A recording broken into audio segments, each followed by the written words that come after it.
बस चलो, कल की क्लास से आगे बढ़ते हैं। हम लोगों ने दो आंकड़ा बताया था ना मैंने, जैसे लोकसभा का 543 और 550, राज्यसभा का बताया था ना। चलो, सबसे पहले आप सदस्य समझो। ये 4 सदन आप देख रहे हो पूरी व्यवस्था में। इनमें होते हैं सदस्य, मेंबर्स होते हैं। इनमें होते हैं मेंबर्स, सदस्य। तो सदस्य देखो कितने प्रकार के सदस्य। एक होता है निर्वाचित, एक सदस्य होता है निर्वाचित,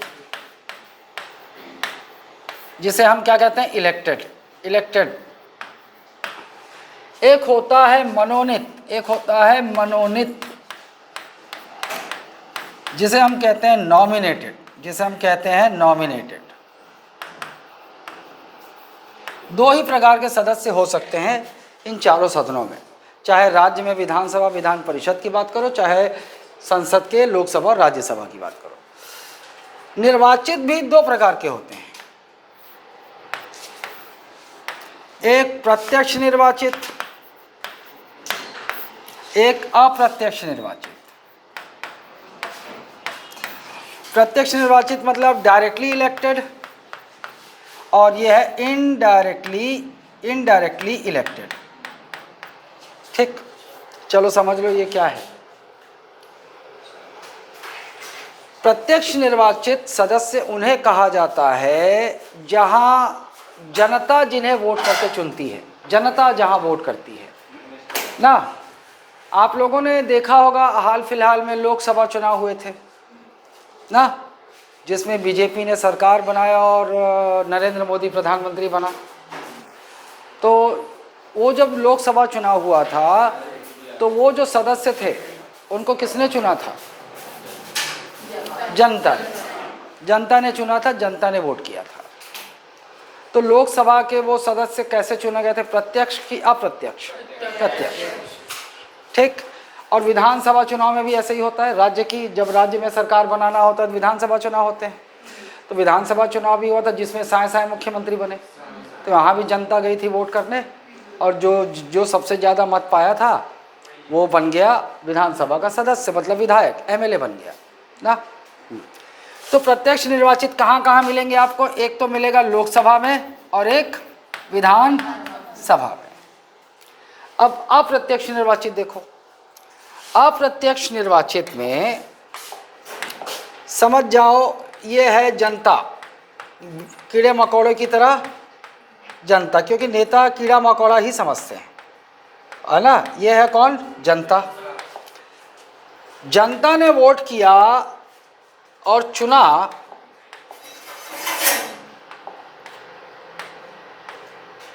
इन्होंने वोट किया, जनता ने वोट किया, इन लोगों ने वोट किया और चुना इन लोगों को। और ये कौन है? एमएलए, विधायक ना।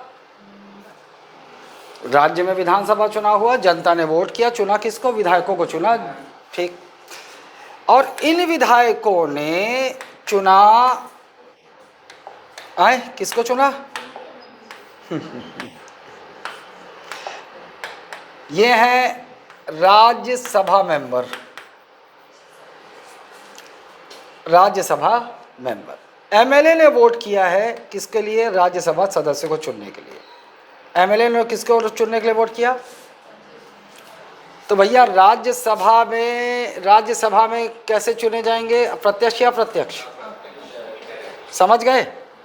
असल में जनता ने इनको सीधे वोट देके नहीं चुना है, जनता ने इनके लिए वोट नहीं किया। जनता ने वोट किया था विधानसभा चुनाव में, विधायकों को चुना, और विधायकों ने वोट करके चुना राज्यसभा के सदस्यों को। तो इस प्रकार से ये जो राज्यसभा के सदस्य हैं ये प्रत्यक्ष निर्वाचित हुए कि अप्रत्यक्ष? अप्रत्यक्ष। उसी प्रकार विधान परिषद में भी जो सदस्य निर्वाचित होते हैं वो अप्रत्यक्ष होते हैं। ये तो बात क्लियर हो गई। ये दोनों देख रहे हो, ये कैसे होंगे? डायरेक्टली इलेक्टेड, प्रत्यक्ष निर्वाचित, है ना। यहाँ आप जानते हो 543 सदस्य, सभी के सभी प्रत्यक्ष निर्वाचित। यहाँ अलग अलग संख्या हो सकती है। छत्तीसगढ़ की बात करें तो 90 सीट है, तो इस 90 के 90 विधायक प्रत्यक्ष निर्वाचित। इधर इनडायरेक्टली इलेक्टेड मेंबर, और इधर भी इनडायरेक्टली इलेक्टेड मेंबर। अब चलिए, मतलब देखो दो प्रकार के सदस्य होते हैं, एक तो निर्वाचित और मनोनीत। तो लोकसभा के सारे सदस्य निर्वाचित होते हैं कि मनोनीत? निर्वाचित होते हैं ना, इलेक्टेड।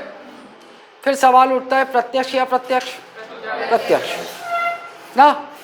यहां पर नॉमिनेटेड नहीं होंगे, मनोनीत नहीं होंगे, लेकिन यहां पर इनडायरेक्टली इलेक्टेड और मनोनीत दोनों होंगे। वही मनोनीत नॉमिनेटेड दोनों होंगे।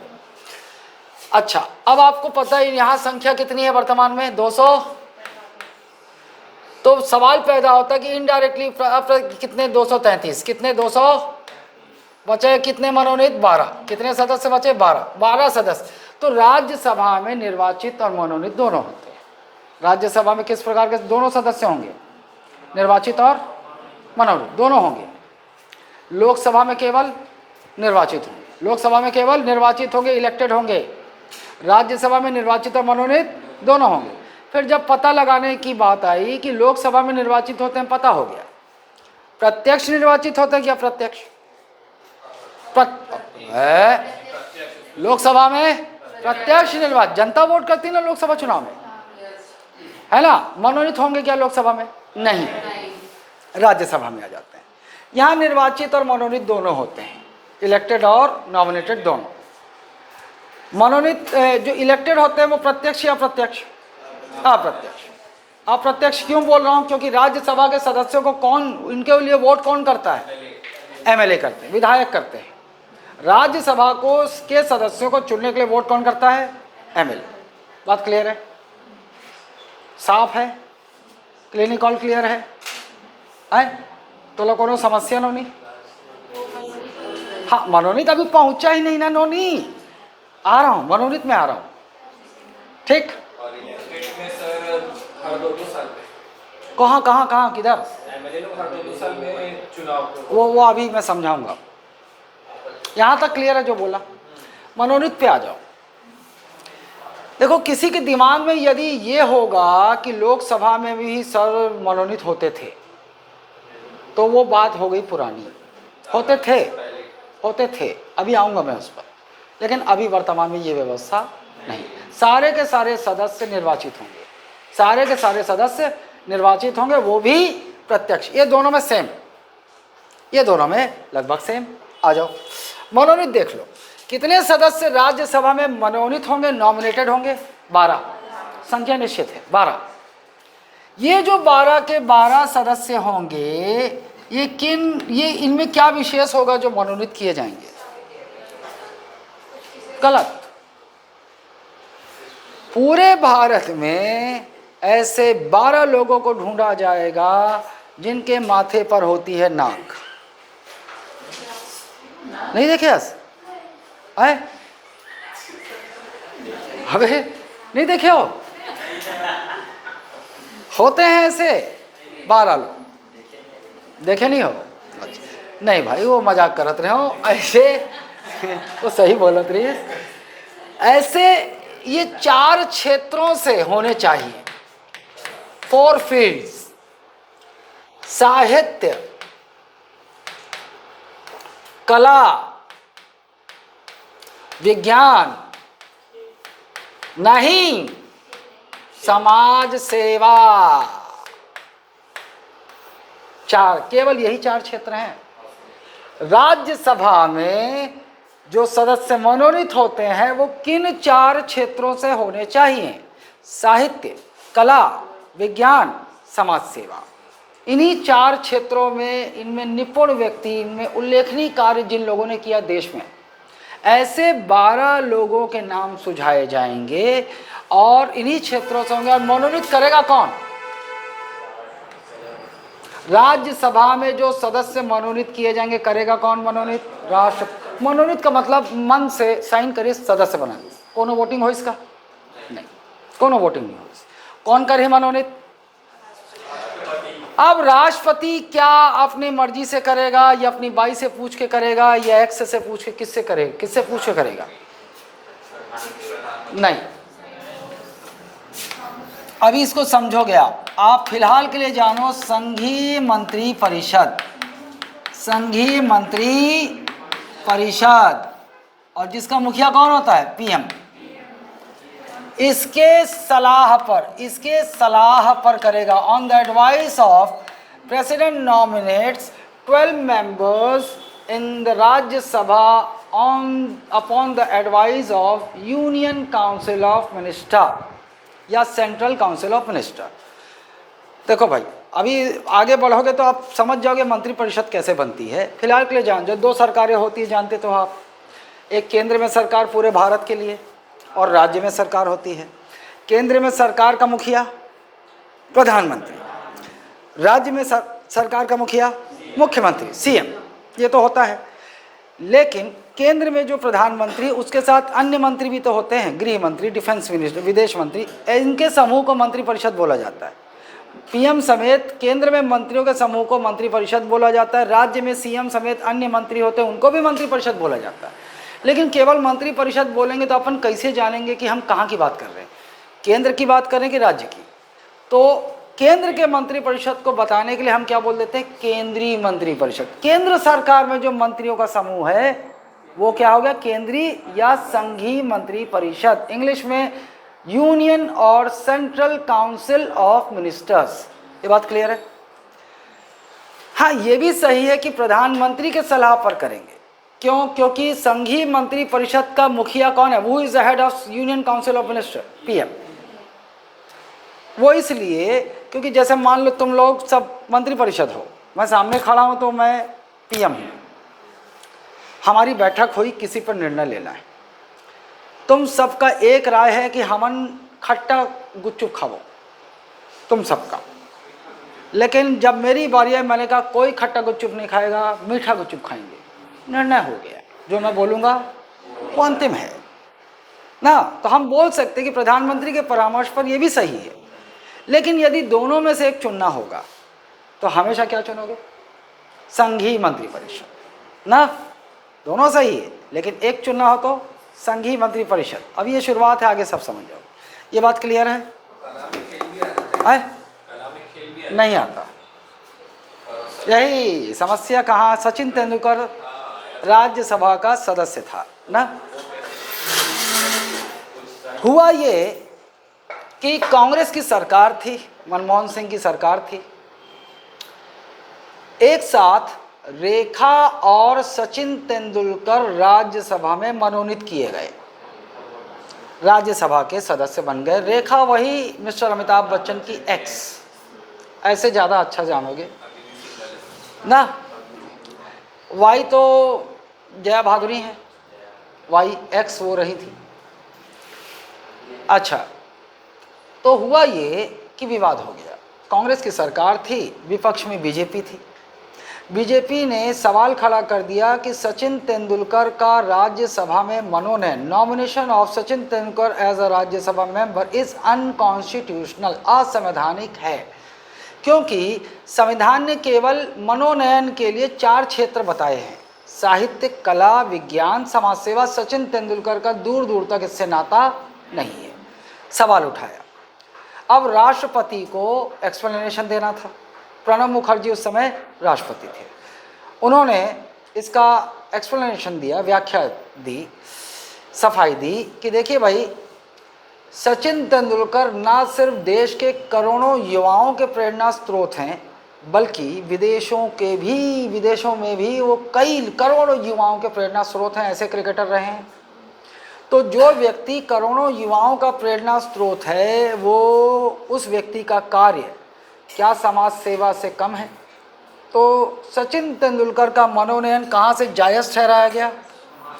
उसी समय गलती ये हो गई कि बहुत सारे कोचिंग वालों ने ये पढ़ाना शुरू कर दिया कि खेल जुड़ गया है, जबकि ये सरासर। उस समय मैं धोया था फेसबुक, बहुत सारे लोग ऐसे ही पढ़ा रहे, खेल खेल खेल। नहीं, अगर खेल जुड़ता तो संविधान संशोधन होता। संविधान में कोई चीज़ बदल रही तो संविधान संशोधन अधिनियम आएगा, ऐसा कोई था ही नहीं। पढ़ाना शुरू कर दिया एकदम, खेल जुड़ गए, खेल जुड़ गए, ऐसा कुछ नहीं है। क्लियर है बात?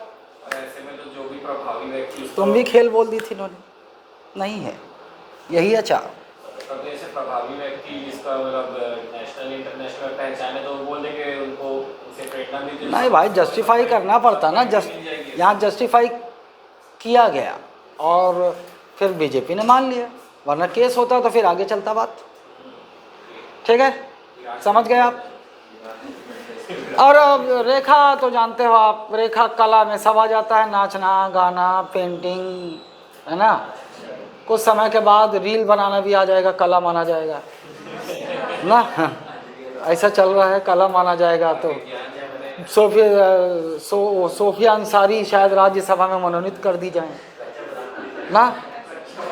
और एक तो क्या, उर्फी जावेद, वो भी मनोनीत कर दी जाए। और आजकल ना उर्फी जावेद की एक नई मम्मी पैदा होगी, उसकी भी माँ पैदा होगी, कोई मुखर्जी है शायद, है ना। क्या नाम है? खुशी। हाँ, क्या है, इंस्टाग्राम में ऐसे स्क्रॉल करते हुए वो मैडम सामने आ गई। मैडम इतनी संस्कारी थी कि कुछ ऐसा वस्त्र पहन के कार से उतरी कि बचा ही क्या था मुझे समझ में नहीं आया शरीर पर ना। और उसके बाद बाकायदा वही भाड़े के पत्रकार, रिपोर्टर, टीवी रिपोर्टर उनके सामने स्टेटमेंट देती हैं कि मुझे जो पहनना है वो मेरी आज़ादी है, जिसको देखना है देखे, जिसको नहीं देखना है ना देखे, लोगों की सोच गंदी है ना, ऐसा कहती। ये अजीब दोगलापन इस अभी मैं देखता हूँ, ये दोगलापन नहीं है कि अर्धनग्न अवस्था में रोड में घूम रही है, फोटो दिखा, मैं कमेंट भी किया, मैं बता रहा हूँ, बहुत लोगों को अच्छा नहीं लगेगा, मैं कमेंट किया उस पर। मैं बोला बात तो मोहतरमा आप सही कह रही हैं, आपको स्वतंत्रता है, आप क्या पहनती हैं वो आपकी स्वतंत्रता है, पहनिए। अपने घर में अपने मम्मी पापा के सामने घूमो, भाई बहनों के सामने घूमो। रोड में जब तुम घूमती हो तो रोड में इस तरह से, उसके बाद अपने वो भाड़े के रिपोर्टर भी बुला लेती हो, बाकायदा वो वीडियो बनाएं, उसके बाद तुम उसको इंस्टाग्राम फेसबुक में डाल देती हो। इसी इंस्टाग्राम फेसबुक में बहुत सारे अभी 8वीं 9वीं में पढ़ने वाले बच्चे भी देखते हैं, है ना, युवक जो अभी करियर बनाने का समय है वो भी देखते हैं। और तुम उन सब, वो सब देखेंगे, तुम वो सब देखेंगे ये सब, तो उनके दिमाग में क्या असर जाएगा, तुम्हें पूजने का मन थोड़ी करेगा उनका ना, कि वो अगरबत्ती माला लेकर आएंगे, है ना, खुशी मुखर्जी देवी की जय हो ऐसे पहनाएंगे और ऐसे पूजा अर्चना करेंगे, वो तो करेंगे नहीं। उनका माइंड आप इस तरह के अर्धनग्न या नग्न अवस्था में आप वीडियो जो प्रचारित कर रही हैं चीप पॉपुलैरिटी के लिए, उसकी वजह से वो लोग का ध्यान भटकेगा, वो बर्बाद होंगे ना। तो अपने घर में पहनो, घूमो, अपने मम्मी पापा के सामने दिखाओ, पापा कैसी ड्रेस लग रही है, पापा मेरा बॉडी का ये वाला पार्ट कैसा दिख रहा है बताइए, कमेंट उनसे करवाओ तो माने। बाहर घूमना ये क्या है, ये ऐसे लोगों को जानते हो क्या कहते हैं? ये लोग समाज के कीड़े हैं। ठीक, किसी भी माँ बाप को मुझे बता दो जिसको वो अपनी लड़की को इस तरह से अर्धनग्न प्रदर्शन करते हुए देखकर उसे गौरव होगा, घमंड होगा, वाह बच्ची वाह, वाह बेटा वाह, थोड़ा सा और खोल देती तो मुझे मेरा सीना और चौड़ा हो जाता। अजीब मूर्खता, स्वतंत्रता के नाम पर ये लोग गोबर नहीं कर रहे हैं, गोबर तो फिर भी ठीक ठाक है, टट्टी कर रहे हैं ना। जान लो तुम लोग, बता रहा हूँ ये सब। अब वो सामने आ गई हरामजादी, है ना, लिख दिया उसे अच्छे से, लिखा मैं अपनी माँ के बाप के सामने पहन के घुमाकर बाहर मत निकला कर। ठीक, फिर बहुत सारे आ जाएंगे, ये साला महिला विरोधी है ना, ये महिला की स्वतंत्रता के विरोध करता है, ऐसा बोल देंगे, मैं क्या फर्क पड़ता है, छोड़ो। आओ, ये बात क्लियर है। चलो आइए अब देखते हैं ये सरकार बनती कैसे है, कैसे बनती है।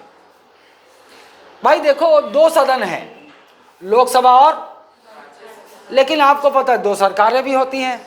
भले ही संसद के दो सदन हैं, लेकिन सरकार बनाने के लिए चुनाव किस सदन का होगा? राज्य में सरकार बनाने के लिए सदन किस सदन का होगा? विधानसभा।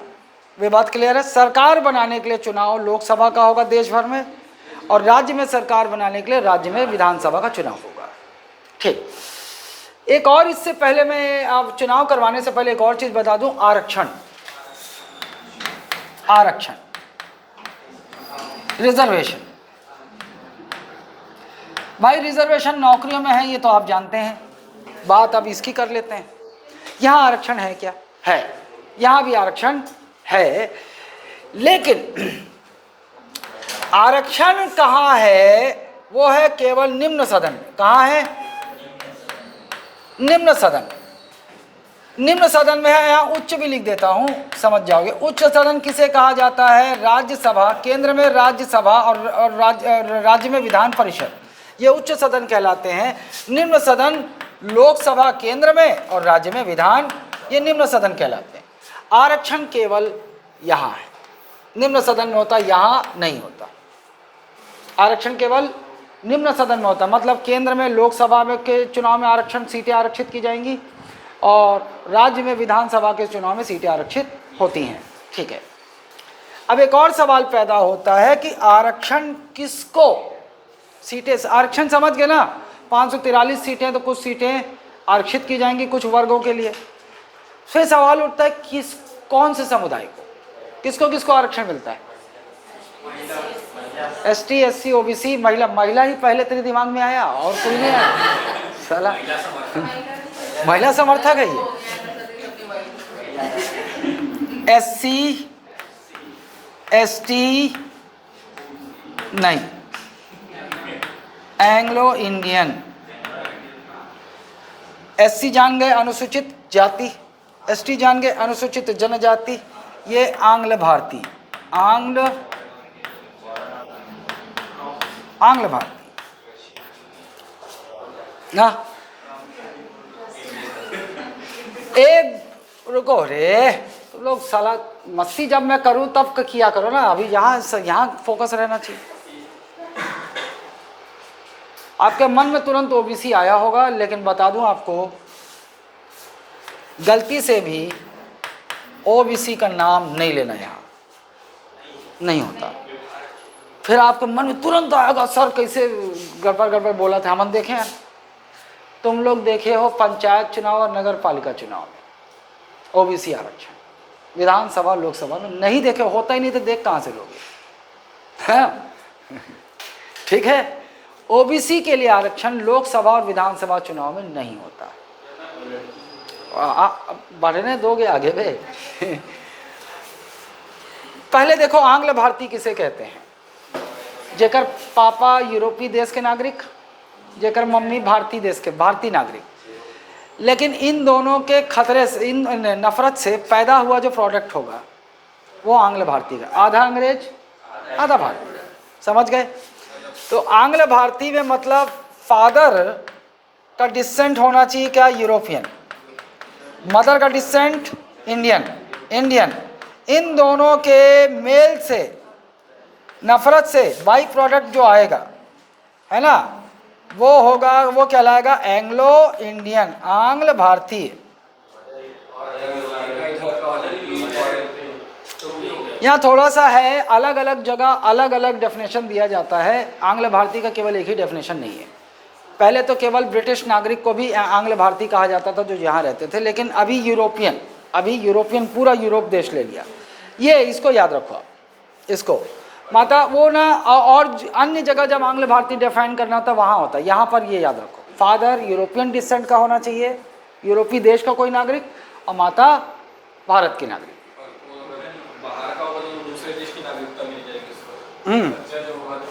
और वो यहाँ रहता हो ना, यहाँ रहता हो ये। ठीक, यहाँ पर देखो ऐसे लोगों को ढूंढा जाएगा, भारत में ढूंढा जाता था पहले क्या थी व्यवस्था? आंग्ल भारतीय के लिए भी सीटें आरक्षित थी, दो व्यक्तियों के लिए लोकसभा में और विधानसभा में एक। लेकिन ये जो व्यवस्था है ये 2019 तक ही थी। ये हुआ ये कि आंग्ल भारतीय ऐसे बहुत कम मिलते हैं भारत। अब सीटें आरक्षित होने का मतलब समझ गए कि कम से कम 2 सदस्य इस समुदाय के होने चाहिए, यही होता है। एक 2 से ज़्यादा हो सकते हैं लेकिन कम से कम 2 होने चाहिए।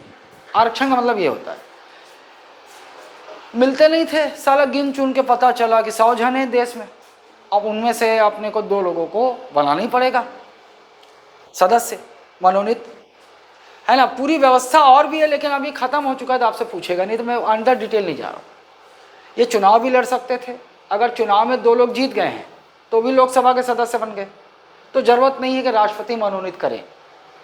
लेकिन मान लो कोई नहीं जीता तो राष्ट्रपति 2 लोगों को मनोनीत करते थे, क्योंकि 2 सीटें आरक्षित हैं, 2 लोग कम से कम या तो वो चुनाव जीत कर आ जाएं, अगर चुनाव नहीं जीत पा रहे हैं तो राष्ट्रपति मनोनीत कर देंगे, ये व्यवस्था। और वही काम राज्यसभा में, विधानसभा में राज्यपाल करते थे। बात क्लियर है। लेकिन ये हटा दिया गया, कैसे?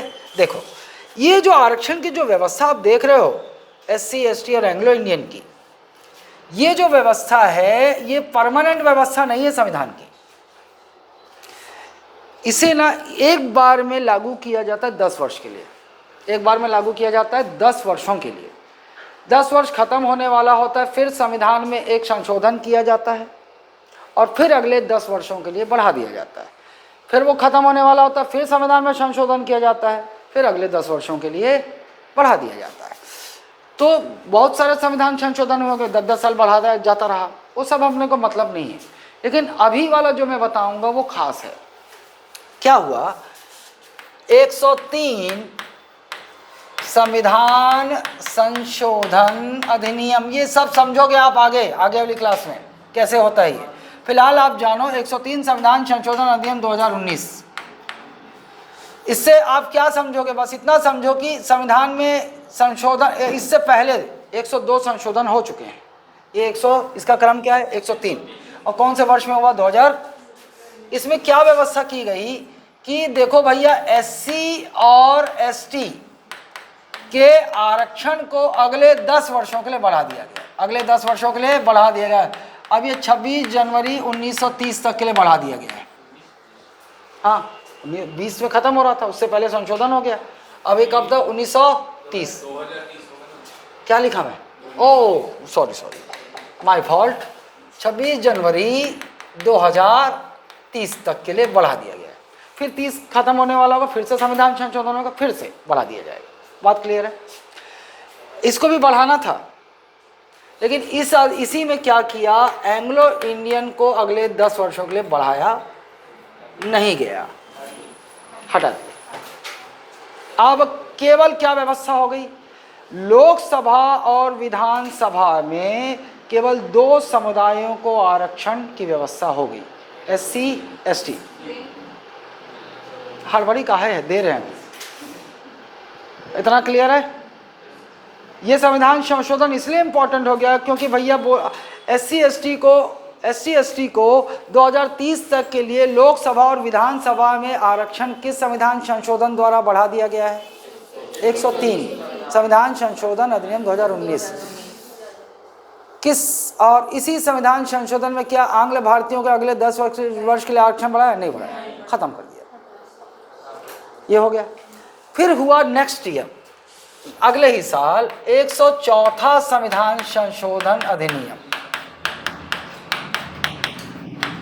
2020 पारित हुआ, संसद ने पारित किया और इसमें दे दिया विमेन रिजर्वेशन, महिला आरक्षण दे दिया।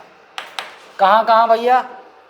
देखो, लोकसभा और विधानसभा, यहाँ भी वही है। ये कहाँ कहाँ होंगे? लोकसभा और, इनको दे दिया।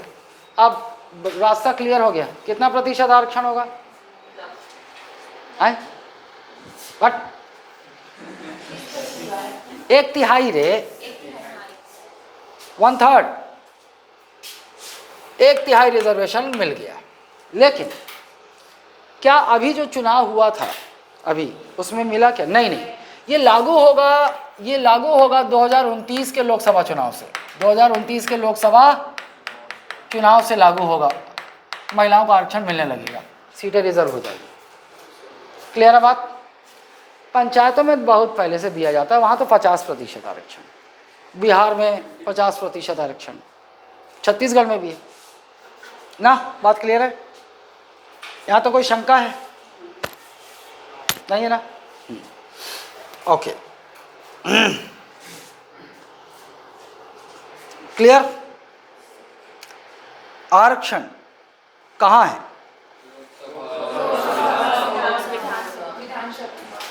कहाँ नहीं है? उच्च सदन बोल सकते हैं, केंद्र में उच्च सदन, राज्य में उच्च सदन में नहीं, केवल निम्न सदन में, चाहे केंद्र में लोकसभा की बात करो, राज्य में विधानसभा। वर्तमान समय में किन समुदायों को लोकसभा और विधानसभा में आरक्षण की व्यवस्था है? महिला, पगली, SC ST, महिला। पहले आंग्ल भारतीयों को मिलता था। लोकसभा में कितनी सीटें आरक्षित थी? 2। किसी राज्य की विधानसभा में कितनी सीटें आरक्षित थी? 1। लेकिन यह व्यवस्था किस संविधान संशोधन अधिनियम द्वारा खत्म कर दी गई? 103 संविधान संशोधन अधिनियम 2019। फिर ये महिला आरक्षण हाल ही में दिया गया, कौन से संविधान संशोधन अधिनियम द्वारा? 104 संविधान संशोधन अधिनियम 2020। बात क्लियर है यहाँ तक? कोई समस्या? व्यवस्था हो गई है, 2029 के चुनाव से मिलना शुरू हो जाएगा। अरे पगली, व्यवस्था तो हो गई, हो गया क्लियर, मिल गया महिला आरक्षण, बस वो 2029 के लोकसभा चुनाव से मिलेगा। 2020 में लागू हुआ तो 2024 में नहीं हो पाया ना, उसके लिए बहुत सारी समस्याएं थी। समस्या ये थी कि देखो, समस्या मैं बता देता हूँ क्या थी, मैं बता देता हूँ भाई। 543 लोकसभा सीटें हैं। अब मैं वो चीज़ें बोलने वाला हूँ जो आपको बोलना नहीं है कहीं, सच्चाई बता देता हूँ, तुम्हें सच जानने का भी अधिकार है ना। हुआ ये कि 543 लोकसभा सीटों में अब जहाँ जहाँ मेल का कब्जा है, अब भाई कितना, भाई देखो कितना दारू पिलाया होगा अपने क्षेत्र में, कितना बिछिया बांटा होगा, कितना पेटीकोट बांटा होगा, कितना मिक्सी बांटा होगा, पूरा खिला पिला के अपने पक्ष में रखा है ना। अब 500 महिला आरक्षण अगर लागू कर देता तो 543 सीटों में तुरंत 1/3 सीट महिला के लिए आरक्षित हो जाती ना, महिला के लिए आरक्षित हो जाती। अब महिला के लिए तो पुरुष जो इतना सींचा है अपने उस क्षेत्र को खिला पिला के, वो क्षेत्र महिला का सीट अगर आरक्षित हो जाता तो पुरुष भजिया तलता। दूसरा विकल्प तो यही है, लेकिन पत्नी पता चला सांसद बनने के बाद सोनम हो गई तो ये भी तो है ना। क्योंकि हम लोग आज भी देखते हैं, मैं तुमको बता देता हूँ, कुछ महिलाएं जो बहुत पढ़ी लिखी हैं या जिनका पॉलिटिकल बैकग्राउंड है, तो वो तो अपने बल पर निर्णय लेती हैं। लेकिन आप देख लो, आप गांव का हाल देख लो, वास्तविकता ये है कि वहाँ पर पुरुष अपनी पत्नी, अपनी माँ को खड़ा कर देते हैं, वो सरपंच भी बन जाती है, लेकिन वो नाम के लिए होती है, करता धरता उसका पति ही होता है ना। वो ही उसके नाम पर पीछे गबन करेगा, खाएगा, सब वही करेगा। और कभी फंस गई पति तो क्यों जाएगा? पत्नी जाएगी जो सरपंच है। यही व्यवस्था है, यही है। तो असल में वास्तव में आरक्षण देने से पहले मुझे लगता है कि सरकार को एक बहुत ट्रेनिंग प्रोग्राम, एक विस्तृत ट्रेनिंग प्रोग्राम चलाने की ज़रूरत है, जहां से महिलाओं को पहले राजनीतिक शिक्षा और ये सब दिया जाए, जहां महिलाएं सशक्त हो जाएं वास्तव में, कि स्वयं पर अपनी समझ से निर्णय ले सके।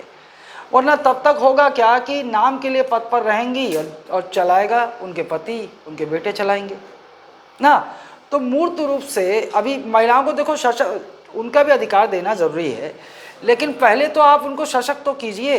वो नाम के लिए सांसद बन जा रही हैं, नाम के लिए सरपंच बन जाएंगी, अभी बन जाएंगी और विधायक बन जाएंगी, लेकिन दिमाग उनका पावर है ही नहीं। पावर तो चला रहा है, मेल ही चला रहा है ना। गलत नहीं है, क्योंकि महिलाओं को भी आगे बढ़ाने की जरूरत है। पुरुषों की अपेक्षा महिलाएं कम भ्रष्ट होती हैं, ये भी सत्य है। भ्रष्ट ऐसा मत सोचना कि महिलाएं भ्रष्ट नहीं हो सकती, होती हैं, लेकिन व्यापक उतनी व्यापक नहीं होती पुरुषों की तरह ना। थोड़ा दिल कोमल रहता है, नहीं ज़्यादा नहीं नीचे होना, थोड़े में काम चला लेता ना। चलो ये बात यहाँ तक क्लियर है। महिलाओं को आरक्षण किस वर्ष से मिलेगा लोकसभा विधानसभा चुनाव में? अबे 19 कहा था, 29। अच्छा ये बात क्लियर है। चलो चुनाव करवा दें लोकसभा के, कैसे सरकार बनते देखो। चलो भैया लोकसभा चुनाव, आपको पता है इसका कार्यकाल कितना 5 साल। सदस्यों का कार्यकाल कितना 5 साल हो गया। अब लोकसभा हो जाएगी भंग, लोकसभा का विघटन हो जाए, लोकसभा विल गेट डिसॉल्व। अब पूरे देश भर में फिर से पूरे देश भर में लोकसभा चुनाव होंगे। ठीक, चलो चुनाव करवा देते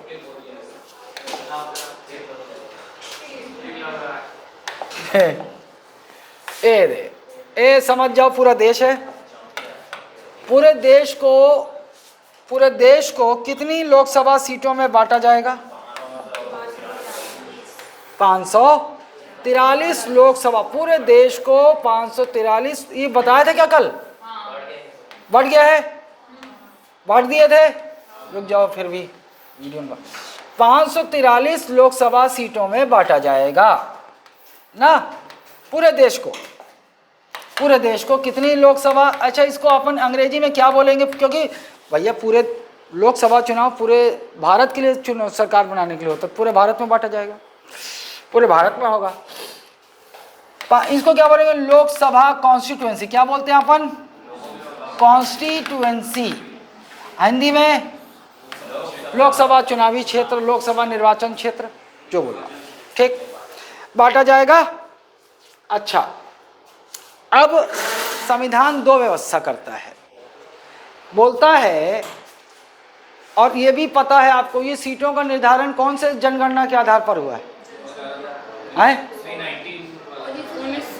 कल बताया था ना 1971। ये जो सीटों का निर्धारण हुआ है 1971 की जनगणना के आधार पर हुआ है। मान लेते हैं 1971 में हमारे देश के जनसंख्या रही कितना? 1 लाख। रे उतना नहीं मानते अपन। 1971 में देश की जनसंख्या कितनी थी? मान लो 1 लाख। ऐसी व्यवस्था की गई है जनप्रतिनिधि अधिनियम में कि यथासंभव प्रयास करना है कि देश भर के 543 लोकसभा सीटों में जनसंख्या का अनुपात एक जैसा हो। यथासंभव ना, जहाँ तक संभव हो सके। तो कैसे करेंगे भैया?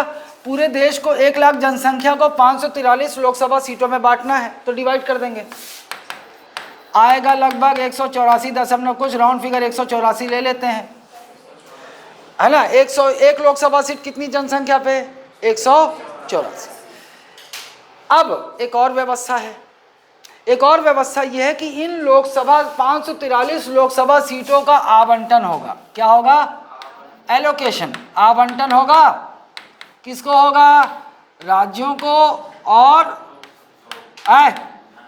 राज्य या यूटी केंद्र शासित प्रदेश होते हैं भारत के अंदर, या तो राज्य या तो केंद्र शासित प्रदेशों को, जिसकी जितनी जनसंख्या उतनी लोकसभा सीटें उनको आवंटित हो जाएंगी। जैसे मान लेते हैं ये एक राज्य है, इस राज्य की जनसंख्या है 368। कितनी है इस राज्य की जनसंख्या? तो अब कैसे तय होगा कि इसको कितनी लोकसभा सीट मिलेगी? 184 से डिवाइड कर दो, डिवाइड हो गया। कितने से डिवाइड होगा? 2 से। मतलब इस राज्य को 2 लोकसभा सीट मिल गई, बराबर 184 की जनसंख्या पे 1 बनेगी, 184 पर 1 लोकसभा सीट बनेगी। हो गया, इसका काम हो गया। इसके पड़ोस में एक राज्य है और इस राज्य की जनसंख्या मान लेते हैं 740 है। अब कैसे 184 से डिवाइड को 4 से डिवाइड होगा? 4 लोकसभा सीट तय होगी। इसको कितना मिलेगा? इस राज्य को 4 लोकसभा सीट मिलेंगे, लेकिन शेषफल बच रहा है 4 ना, 4 शेषफल बच रहा है। तो जो शेष फल बच गए हैं उनको अपन मार काट कर नाली में बहा देते हैं, क्योंकि ये शेष फल हैं ना। नहीं, ऐसा नहीं भाई, 184 तो तय हो गया। अब 4 शेष फल बचे बराबर बांट देंगे, 185 पे 185 पे 185 पे 185 पे। हमने यथासंभव प्रयास किया, लेकिन पूरे देश में एक ही जनसंख्या का अनुपात नहीं हो सकता, क्योंकि किसी राज्य की जनसंख्या एकदम एग्जैक्ट डिविजिबल हो, ये संभव है क्या? नहीं, लेकिन यथासंभव प्रयास तो किया। मान लेते हैं कि शेषफल 2 बचते, तो लॉटरी निकाल दिया जाता कि कौन से 2 लोकसभा क्षेत्र में एक ज़्यादा होगा। 2 लोकसभा सीट 185 की हो जाती, 2 184। बात क्लियर है? इसी प्रकार से पूरे 543 लोकसभा सीट केंद्र शासित प्रदेशों और राज्यों को जनसंख्या के अनुपात में बांट दिया जाएगा। छत्तीसगढ़ को कितनी लोकसभा सीट मिली हुई है? 11। अगर छत्तीसगढ़ की बात की जाए तो छत्तीसगढ़ में लोकसभा सीटें हैं 11, राज्यसभा सीट मिली हुई है 5 और विधानसभा सीट मिली हुई है 90। इसी प्रकार से राज्यों को आवंटित हो जाती है। चुनाव, चलो चुनाव करवा लेते हैं। चलो चुनाव शुरू हो गया। बहुत बड़ा चुनाव होता है, 543 सीट, तो 8 चरण 9 चरण में ऐसे चुनाव होते हैं ना। अब देखिए, चलो कोई एक लोकसभा क्षेत्र को मान लेते हैं, ये जैसे हमारे दुर्ग लोकसभा क्षेत्र। कौन से? दुर्ग नहीं, दुर्ग ना, दुर्ग। अब क्या होगा? बीजेपी अपना एक उम्मीदवार खड़ा कर देगा, एक उम्मीदवार कांग्रेस खड़ा कर सकती है, एक उम्मीदवार आप खड़ा कर सकती है, एक कोई सपा खड़ा कर दिया, एक बसपा खड़ा कर दिया, और कुछ लोगों को जिनको कोई नहीं पूछा वो निर्दलीय खड़े हो गए। कैसे खड़े हो गए? निर्दलीय, जिनको क्या बोलते हैं हम? अदर बोलते हैं, निर्दलीय खड़े हो गए। अब यहाँ ये जो लोकसभा क्षेत्र है, यहाँ के लोग जो इनके पास जो यहाँ के होंगे, इनके पास इस लोकसभा क्षेत्र का मतदाता पत्र में यहाँ के रजिस्टर्ड होंगे, वो यहाँ से रजिस्टर्ड वोटर, केवल वही वोट कर पाएंगे। यहाँ का रजिस्टर्ड वोटर यहाँ के वोट नहीं कर पाएगा।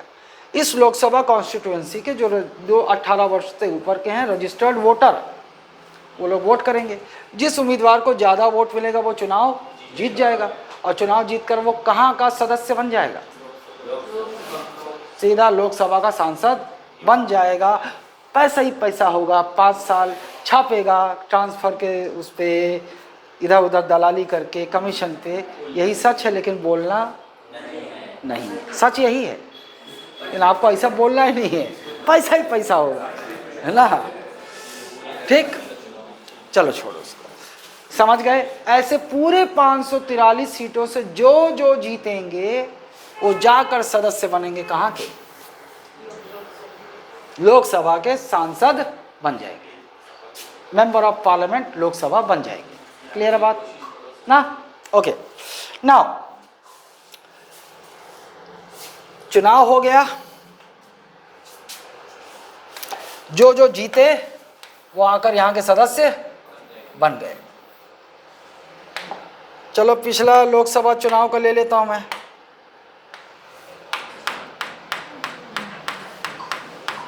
भगवाधारी ज्यादा थे,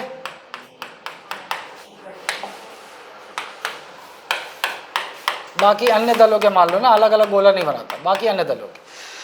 अच्छा, अब इनका चुनाव अलग ही होता है भैया। विधायक चुनाव करते हैं जब जो जैसे 1/3 सीट खाली होती ना, तो जहाँ की खाली होती वहाँ उस राज्य के विधायक वोट करते हैं, जो जीत गए वो राज्यसभा में पहुँच जाते। बताया था ना, 30 राज्य का सीट हुए, 1/3 सीट खाली होती है हर 2 साल में। पता चला कि छत्तीसगढ़ में 5 राज्यसभा सीट है, 2 खाली हुई, तो उन 2 सीटों के लिए चुनाव होगा। वोटिंग कौन करेगा? एमएलए, इस राज्य के एमएलए। वो पहुंच गए, तो यहाँ भी अन्य दलों के सदस्य होंगे, विभिन्न दलों के सदस्य होंगे।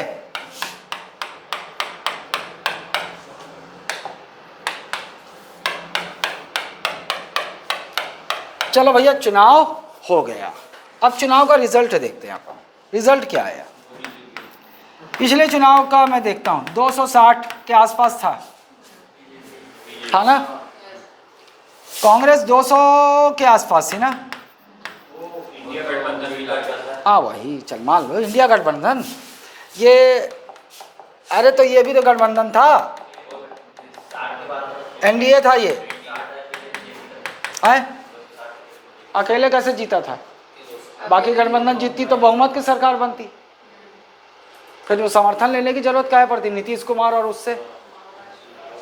चलो जो भी हो, चलो एनडीए ने कितना जीता, फिर इंडिया गठबंधन ने कितना जीता, 200 मान। चुनाव तो जीत गया भाई, स्पष्ट पता चल रहा है चुनाव कौन जीता, एनडीए।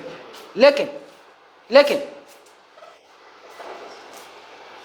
किसी भी राजनीतिक दल को सरकार बनाने का हक तभी मिलता है जब वो चुनाव में बहुमत के साथ चुनाव जीते। किसके साथ?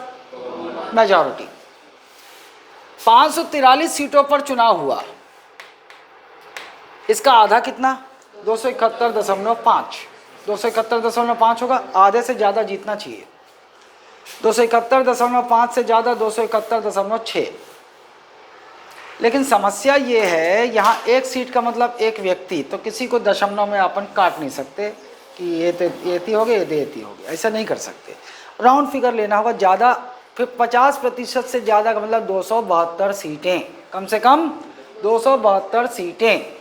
चुनाव यद्यपि बीजेपी समर्थित एनडीए, बीजेपी मुख्य पार्टी है यहाँ की ना, एनडीए ने जीता, लेकिन क्या बहुमत के साथ चुनाव जीत पाई? नहीं। तो अभी क्या सरकार बना पाएगी? नहीं। अब ऐसी है बात, अगर मान लो 280 हो जाता, 272 हो जाता, तो कोई दिक्कत ही नहीं था। फिर भैया यही आपस में तय करके, इन्होंने तो पहले ही तय कर दिया था चुनाव किसके चेहरे पर लड़ा था, नरेंद्र मोदी। भाई हम जीतेंगे तो प्रधानमंत्री का उम्मीदवार कौन होगा? मोदी ना। लेकिन अभी यहाँ ऐसी अवस्था में समस्या आ गई। अब ऐसी अवस्था में जो भारत के राष्ट्रपति हैं एकदम हंसते, एकदम मतलब खिलखिला के हंसता है। क्यों जानते हो? आमतौर पे राष्ट्रपति एक कठपुतली से अधिक कुछ नहीं है। संविधान के अनुसार सबसे बड़ा संवैधानिक पद है उनका, लेकिन जब हम संसदीय शासन प्रणाली, जो हमारे भारत की राजनीतिक व्यवस्था को देखते हैं, तब हमें पता चलता है कि वास्तव में प्रधानमंत्री शक्तिशाली होता है, राष्ट्रपति नाम का प्रमुख है ना। राष्ट्रपति इस समय इसलिए खुश है क्योंकि ऐसी अवस्था में अब पहली बार राष्ट्रपति अपने मन से निर्णय ले सकता है, खुश है ना। अब आया ऊंट पहाड़ के नीचे। अब आमतौर पे राष्ट्रपति जो चुनाव में जो सबसे बड़ा दल है उसको आमंत्रित करते हैं। क्या आमंत्रित करते हैं? आइए भैया, क्या आप सरकार बनाना चाहेंगे? तो कौन से नेता मना कर देगा? वे पूरा जोड़ तोड़ खरीद फरोख्त इसीलिए तो हुआ है, इतना दारू, इतना पेटीकोट बिछिया पेटीकोट बांटे हैं, वो पूछने की कोई बात है? पूरी लड़ाई तो इसीलिए है ना, हाओ बनाऊं। अब ये स्वीकार कर ली तब फिर क्या करी, एमन तय कर ले, या तो चुनाव के बाद तय कर लें या चुनाव से पहले। तो पहले से ही तय था भैया कि कौन होगा प्रधानमंत्री उम्मीदवार, मोदी, लबरा मोदी। अब क्या किया उन्होंने? अच्छा एक और बात पहले यही बता दूं, अभी राष्ट्रपति की मर्जी है, वो चाहे तो इसको दरकिनार करके इनको आमंत्रण दे सकते थे, कुछ नहीं होता। ये बीजेपी वाले हल्ला मचाते, राष्ट्रपति बिक गया है, ऐसा वैसा दुनिया भर का फालतू स्टेटमेंट देते। राष्ट्रपति का कुछ नहीं बिगड़ सकता था संवैधानिक रूप से, कुछ नहीं होता ना। वो हल्ला मचाते भी, मेरे को मालूम है। लेकिन यहाँ राष्ट्रपति की मर्जी, वो चाहे जिसको आमंत्रण दे दे। अगर कोई राजनीतिक दल स्पष्ट बहुमत प्राप्त नहीं कर पाता चुनाव में, तो राष्ट्रपति की मर्जी, वो किसी भी दल को आमंत्रण दे सकते हैं। क्लियर है बात? लेकिन आमतौर पे ऐसा होता है। तो चलो भैया, इनको आमंत्रण दे दिया बीजेपी। हाँ आ रहा हूँ, आगे भाग जाता है। निमंत्रण स्वीकार कर लिया, हाँ भैया हमन सरकार बनाबो। अब यहाँ से एक व्यक्ति तो आगे था ही, कौन? ये समझ जाओ, ये कौन है?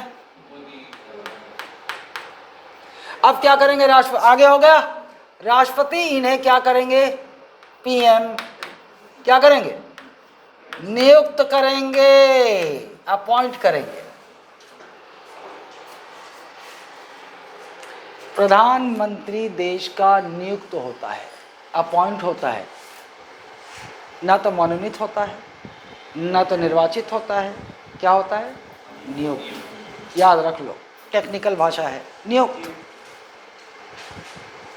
फिर आपके मन में सवाल आएगा, सर अभी तो लोकसभा चुनाव हुआ तो निर्वाचित हुआ था, वो सांसद निर्वाचित हुआ। वही व्यक्ति जब लोकसभा चुनाव वाराणसी से जीता, वाराणसी लोकसभा सीट से खड़े हुए थे, तब वो जीते, तब वो लोकसभा के सांसद के रूप में निर्वाचित हुए थे, इलेक्ट हुए थे।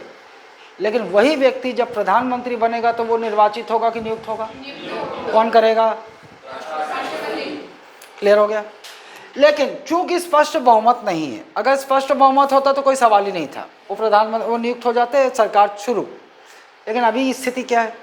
बहुमत नहीं है। क्या बहुमत है? नहीं है। राष्ट्रपति नरेंद्र मोदी को 1 महीने का समय दे सकते हैं, अधिकतम। कितने महीने का? 1 महीने का समय, 1 महीने का समय दे सकते हैं। और संविधान की भाषा में मैं तुमको बता देता हूँ, 1 महीने का मतलब 30 दिन ही होता है, न 31 होता है न 28 होता है। संविधान की भाषा में 1 महीना मतलब 30 दिन, अधिकतम 30 दिनों का समय। वो चाहे उनकी मर्जी 10 दिन का समय दे दे, 15 दिन, लेकिन अधिकतम 30 दिन। 30 दिन के अंदर नरेंद्र मोदी को लोकसभा में अपना बहुमत सिद्ध करना होगा। क्या सिद्ध करना होगा? बहुमत। कितने शॉट हैं अभी? 12 कम है ना 272 से। सिद्ध करना होगा बहुमत। अब बहुमत, अब क्या होगा? नरेंद्र, देखो अब जो आपको बोलना है कि ऐसे अवस्था में एनडीए अन्य दलों से संपर्क करेगी, उन्हें बताएगी कि अपना विजन बताएगी कि देखिए हम देश का इस तरह से विकास कर सकते हैं, आइए हमारा साथ दीजिए, है ना। अब होगा क्या, मैं बता देता हूं। अमित शाह निकलेंगे यहाँ से, सबके पास मिलने जुलने। कांग्रेस तो भैया देखो धुर विरोधी, इसके पास तो नहीं जाएंगे। अन्य कोई कुछ छोटा मोटा दल होगा जो 20 सीट 15 सीट 10 सीट जीता होगा, या निर्दलीय के पास पहुंच जाएंगे। देखा भैया कतक पैसा चीत होगा ना। अब मान लो कोई एक साथ कोई 20 सांसद वाला कोई राजनीतिक दल होगा, तोला मैं 1000 करोड़ स्विस खाता में, स्विस बैंक के खाता में भिजवाता हूँ, और कोनो डिमांड है बोल। बोली देख भैया देख, काम मोर भाई चाहते कि मैं गृह मंत्री बनो। ऐसे समय में डील होता है ना। तो भैया ये तो घंटा तेरे को समझ नहीं देगा, और सब समीकरण देख मेरे अलावा तो सरकार बना नहीं पाएगा। तो ऐसे समय में क्या होता है? डील होता है। गृह मंत्री अगर मैं बन जाता अच्छा होता। तो चल दिया, नहीं बोले नहीं, वो नहीं देगा। गृह मंत्री मैं हूँ, चल तेरे को मैं रक्षा मंत्री बना दूंगा। ठीक, अच्छा ठीक, डील तय। नहीं एक और था, मोर भाई कहा त्रिस होकर भाई ला, मतलब कोनो मंत्रालय में कोनो छोटा मोटा मंत्रालय मिल जातीस तो चल तोर भाई ला भी राज्य मंत्री बना दे। वो ठीक, साला तय हो गया, जो भी था डील। अब उसके बाद नरेंद्र मोदी राष्ट्रपति महोदय बोलेंगे काम हो गया है, हम फलाना तारीख को बहुमत सिद्ध करेंगे, वोटिंग होगा लोकसभा में, और नरेंद्र मोदी यानी कि सरकार के पक्ष में 272 वोट पड़ गया, मतलब बहुमत सिद्ध हो गया। अब सरकार बन गई अगले 5 सालों के लिए, जब तक बहुमत में रहेगी सरकार चलती रहेगी। क्लियर है बात ना? नहीं हो पाया तो मान लो गच्चा दे दिए, वो इतनी डील स्वीकार कर लीस और बहुमत वाले दिन सब वोट नहीं करीस, फिर अब क्या होगा? आप प्रधानमंत्री समेत जितने भी मंत्री उस समय थे बर्खास्त, मंत्रिपरिषद बर्खास्त। अब क्या होगा? नहीं, चुनाव इतना आसान नहीं है। अरे भैया इतना पैसा खर्चा होता है साला, इतना रिसोर्स खर्चा होता है। नहीं, अभी भी राष्ट्रपति प्रयास करेंगे कि किसी तरह कोई दूसरा तरीके से सरकार बन सकती है क्या। अब वो आमंत्रण दे देंगे किसको? अब इनको भी वही समय दे सकते हैं, सेकंड लार्जेस्ट पार्टी समय दे सकते हैं। और इसको 272, इसको तो 72 सांसद चाहिए। और अगर उस दिन बहुमत सिद्ध कर लिया तो फिर ये सरकार बना लेंगे, और नहीं कर पाए तो अब तो कोई चारा है ही नहीं, क्योंकि दो बड़ी पार्टियां गच्चा खा गई। आप फिर से चुनाव हो, लेकिन आज तक ऐसा हुआ नहीं, और जोड़ तोड़ करके सब अपना डील कर लेंगे। बात क्लियर है कि नहीं ना? ठीक। अब देखो कि कोई भी अवस्था में सबसे पहले नियुक्त हो गए प्रधानमंत्री। अब बताओ ये प्रधानमंत्री अकेला देश चला लेगा क्या? चाय बेचने वाला वो वैसे भी नहीं चला सकते ना, देश बस खिंच रहा है। अब एक आकर ही प्रधानमंत्री अकेले तो नहीं चला सके, सहयोगी की जरूरत पड़ी। सहयोगी की जरूरत पड़ी तो अब ये तय कर ही कौन सा मंत्रालय देना है ना। एक लिस्ट बनाई, लिस्ट जैसे एकदम खास है रेचकी, रेचक के चलते तो एला रेलवे मंत्रालय दे दिस। रेलवे मंत्री मतलब ये चाहते रेलवे मंत्री बने ना। और एक ठन खास है कालू, एक लेला कोयला मंत्रालय दे दिस, कोयला मंत्री बनेगा।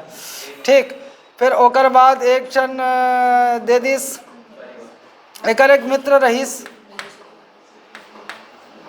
गंजा भाई, एला गृह मंत्री दे दिस, गृह मंत्री बना दिस। तो तमाम जेनला जोन मंत्रालय देना रे लिस्ट बनाइस ना। ये लिस्ट ला भेज दिस काकर पास, और फिर राष्ट्रपति का करिस, एमन ला का करिस, नियुक्त कर दिस। मतलब प्रधानमंत्री भी राष्ट्रपति द्वारा नियुक्त होता है, और प्रधानमंत्री के अलावा जो अन्य मंत्री होते हैं वो भी राष्ट्रपति द्वारा नियुक्त किए जाते हैं। बात क्लियर है? अपॉइंट होते हैं। PM along with other ministers is appointed by the president of India। लेकिन इसको हम थोड़ा सा भाषा बदलेंगे कि ये जो अन्य मंत्री हैं ये किसके परामर्श पर नियुक्त हुए? इनके सलाह या परामर्श पर नियुक्त होंगे। क्लियर है बात? All other ministers of central union, अभी ये जो पूरे मंत्रियों का समूह को क्या बोलेंगे? पीएम समेत संघीय मंत्री परिषद। क्या बोलेंगे? संघीय मंत्री परिषद या केंद्रीय मंत्री परिषद, जिसका मुखिया। बात क्लियर है? कोई शंका है? नहीं ना? वो अलग होता है, बताऊंगा मैं। क्लियर है कि नहीं? फिलहाल के लिए बस इतना जान लो, कैबिनेट जिसको हम बोलते हैं मंत्रिमंडल, वो मंत्री परिषद के अंदर होता है। क्लियर? चलो यहाँ तक स्पष्ट है ना? मतलब मंत्री परिषद बन गई। ये लो, ये गोला बना लो कॉमन। अब आपके मन में एक सवाल पैदा हो जाएगा, साला सरकार बनाने के लिए चुनाव हुआ लोकसभा का, लेकिन जब आप मंत्री परिषद का गोला बनाए तो आपने गोला राज्यसभा में क्यों खींच दिया? और ये कौन सी संघीय है ना, संघीय मंत्री परिषद, क्योंकि मंत्री परिषद राज्य में भी बनती है, इसलिए स्पष्ट बताना पड़ेगा कौन सी मंत्री परिषद। और मुखिया कौन होगा? यही नरेंद्र मोदी, पीएम का होगा मंत्री परिषद का मुखिया। ये जो गोला है मंत्री परिषद का, ये मैंने दोनों सदनों में इसलिए खींच दिया कि आप एक बात जान लीजिए कि भले ही सरकार बनाने के लिए चुनाव लोकसभा का होता है, लेकिन संघीय मंत्री परिषद में पीएम समेत अन्य मंत्री वो संसद के किसी भी सदन के सदस्य हो सकते हैं। जैसे 543 जो 260 लोग बीजेपी के चुनाव जीते वो तो लोकसभा के सदस्य हैं, लेकिन हर पार्टी का एक राष्ट्रीय अध्यक्ष भी होता है ना। जैसे बीजेपी का कौन है? जेपी नड्डा को लगा कि 260 जन बीजेपी के जीतीस, लेकिन साले कोनो बने नहीं है, मतलब ठीक ठाक नहीं है प्रधानमंत्री का। लेकिन राज्यसभा में हमारे बीजेपी के सांसद वहाँ भी हैं, वहाँ एक व्यक्ति है, उचित है वो प्रधानमंत्री के लिए, उसका नाम आगे कर देंगे, वो प्रधानमंत्री नियुक्त हो जाएगा। फिर वो तय कर लेगा, चाहे वो कुछ लोगों को लोकसभा से ले ले, चाहे कुछ लोगों को। तो ये बात समझ गए, संघीय मंत्री परिषद में जो मंत्री होते हैं पीएम समेत, वो भले चुनाव सरकार बनाने के लिए लोकसभा का होता है, लेकिन प्रधानमंत्री समेत अन्य मंत्री ये संसद के दोनों सदनों से हो सकते हैं। बात क्लियर है? आगे चलता हूं। ये जो समूह है, ये मान के चलो आप 30 वर्ष के हो चुके हो, पूर्ण कर चुके हो। ये जो समूह है, ये आप मान के चलो आप 25 वर्ष के हो चुके हो, लेकिन 30 क्रॉस नहीं किए हो ना। तुम लोगों को समझाने के लिए मैं मान लेता हूं कि मैं अभी जस्ट 25 पूर्ण किया हूं, है ना। However I am just 24। मैं कितने का हूं? 24 का हूं। लेकिन मैं तुमको समझाने के लिए मान रहा हूं कि मैं 25 वर्ष का हो चुका हूं ना। अभी क्या हुआ, अब चुनाव बीजेपी जीत चुकी है, मान लेते हैं 280 सीटें, बीजेपी को ही सरकार बनानी है। जेपी नड्डा को न तो राज्यसभा में कोई बीजेपी का सांसद जम रहा है, न लोकसभा में, और बोल रहा सब चोर है, जीत के आ गए ना। उसको पता चला ब्यूरोक्रेट्स के बारे में, ही केम टू ब्यूरोक्रेट्स, अपने चार्टर्ड प्लेन में पहुंचा, यहाँ हम लोगों से मिला। वो इतना प्रभावित हो गया हम लोगों से, ये बोला साला देश को चलाने वाले सारे मंत्री तो यहीं बैठे हैं, है ना। तुम लोग आपस में ना लड़ो तो प्रधानमंत्री मैं बनूंगा।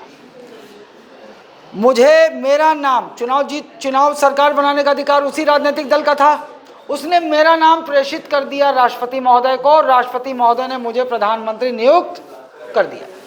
फिर फिर जेपी नड्डा मेरे साथ बैठा, बोला कि ये सबो मन मंत्री के लायक है, तो किसको कौन सा मंत्री देना हम दोनों ने तय किया। असल में तय मुझे ही करना है, बगल में बैठ सकता है सलाह के लिए। मैंने आप सबका नाम लिखा कि फलाना मंत्रालय ये, फलाना मंत्रालय ये, फलाना, तुम सबका नाम लिख दिया, भेज दिया राष्ट्रपति महोदय को। और राष्ट्रपति महोदय कुछ नहीं कर सकते, करना ही पड़ेगा।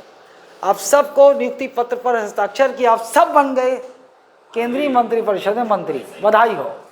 अब पैसा ही पैसा होगा ना, सब मंत्री बन गए। लेकिन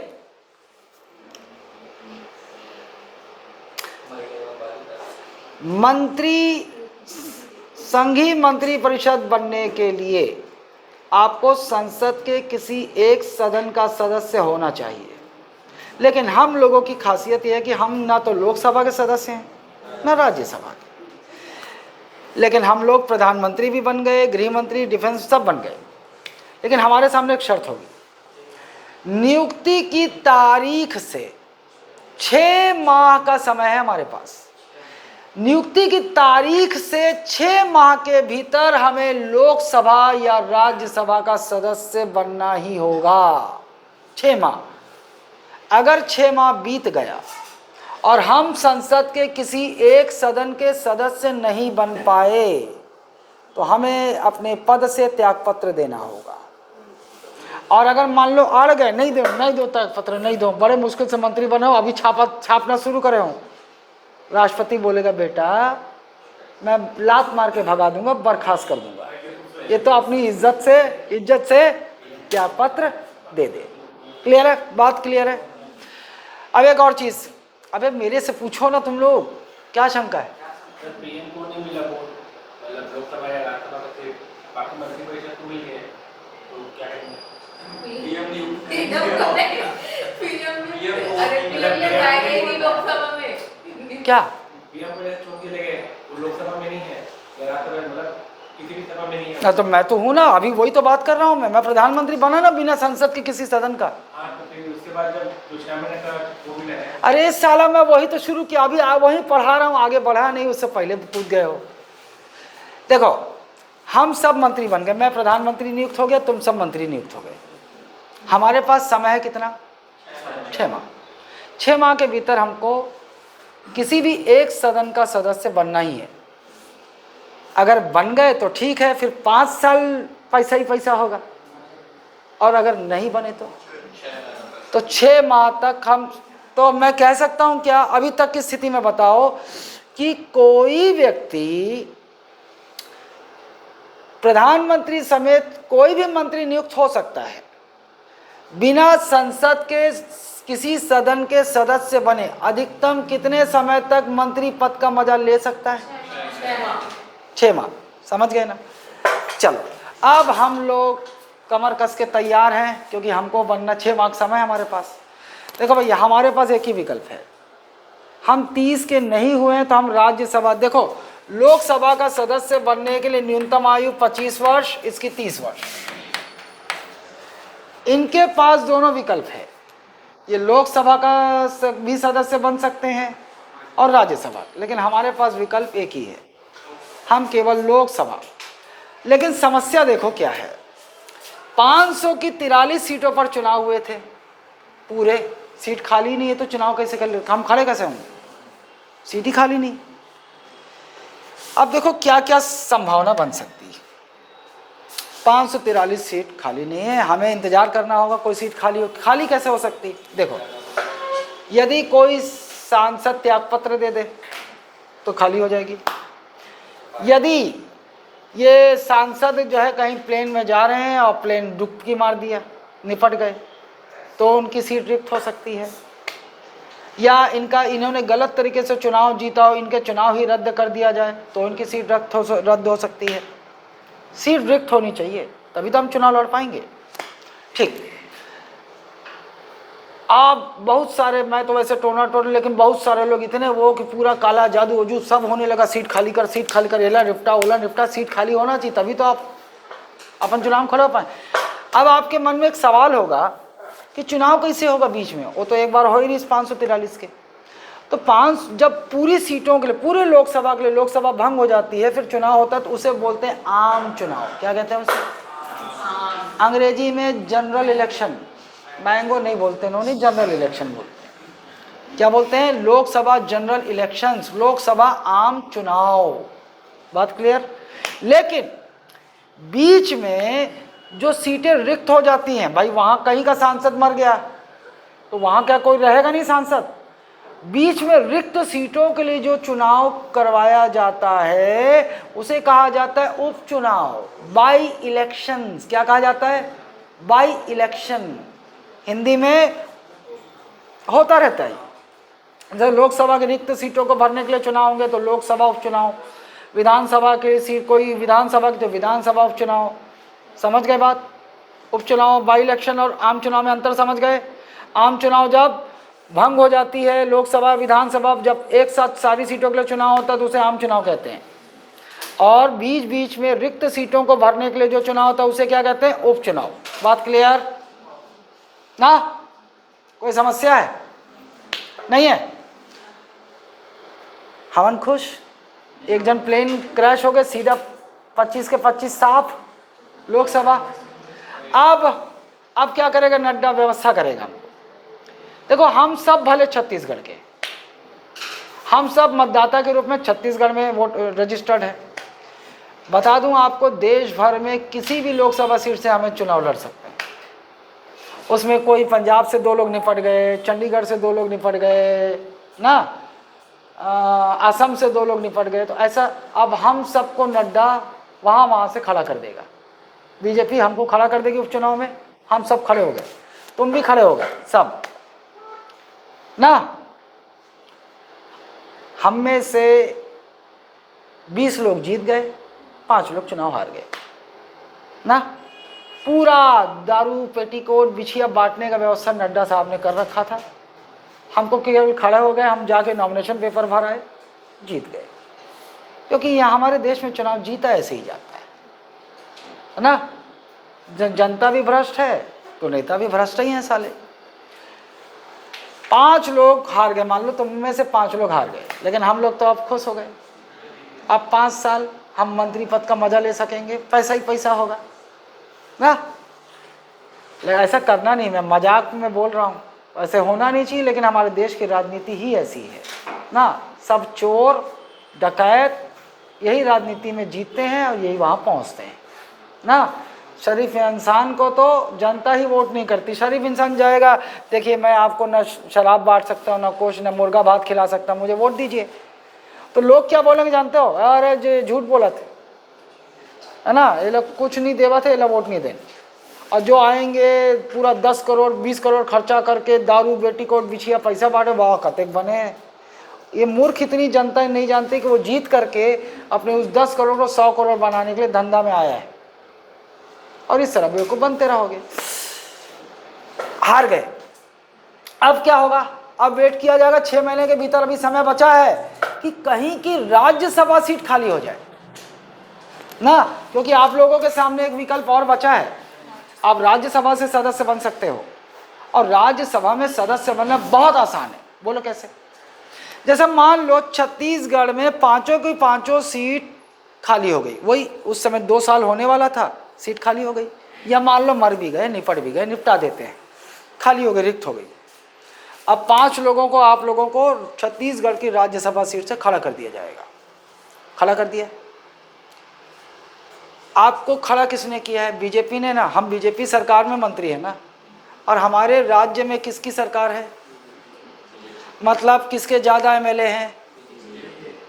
अब वो बीजेपी के एमएलए किसको वोट करेंगे? हमको वोट करेंगे कि अदर पार्टी वाले को वोट करेंगे? हम ही को वोट करेंगे। हमारा जीतना आसान है, बहुत आसान होता है राज्यसभा चुनाव जीतना। भाई ये जहाँ की सरकार है, राज्य सरकार में जहाँ जिसके ज़्यादा एमएलए हैं, जिस पार्टी के, आसान है। लोकसभा में कुछ भी हो सकता है, हार गए जीत गए हो सकता है, इधर लगभग सिक्योर होता है। आप लोग भी बन गए, अब 5 साल तक हम राज करेंगे। खूब स्विट्जरलैंड में खाता खुल जाएगा, खूब पैसा इकट्ठा होगा, ट्रांसफ़र कराना होगा, दलाली खाएंगे ना, हवाला खाएंगे। फिर क्या करेंगे, जैसे रेत के ठेके, रेत खदान के ठेके, ये सब पूरा कमीशन ले लेके उनको पूरे गुंडे उंडे जब टाइप के प्रवृत्ति के लोग हों उनको हम रेत का ठेका देंगे, है ना।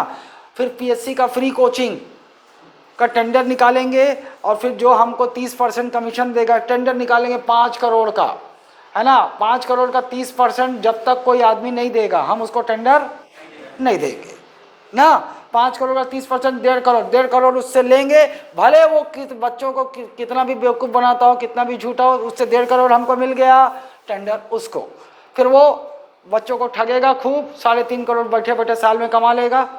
ऐसा पूरा टेंडर बांटेंगे, और जितना भी आपका जितना भी सरकारी टेंडर ये वो पूरा कमीशन खाएंगे, 30% टेंडर देते जाएंगे, पैसा ही पैसा होगा।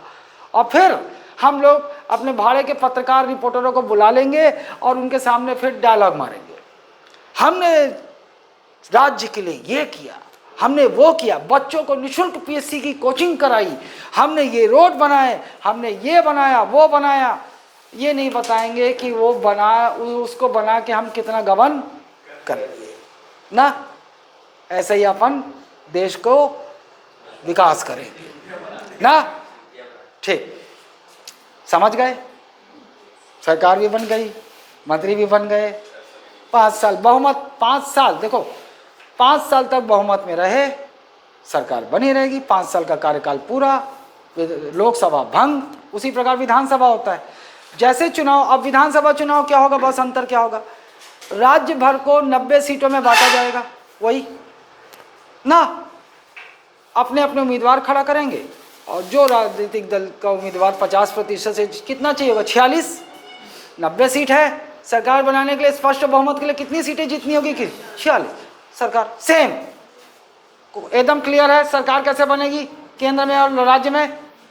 और राज्य में जो है मुख्यमंत्री मंत्री परिषद होगी। अगर दोनों सदन है तो वहाँ दोनों विकल्प है कि मंत्री दोनों सदन का हो सकता है, लेकिन हमारे राज्य में केवल विधानसभा और राज्यपाल है।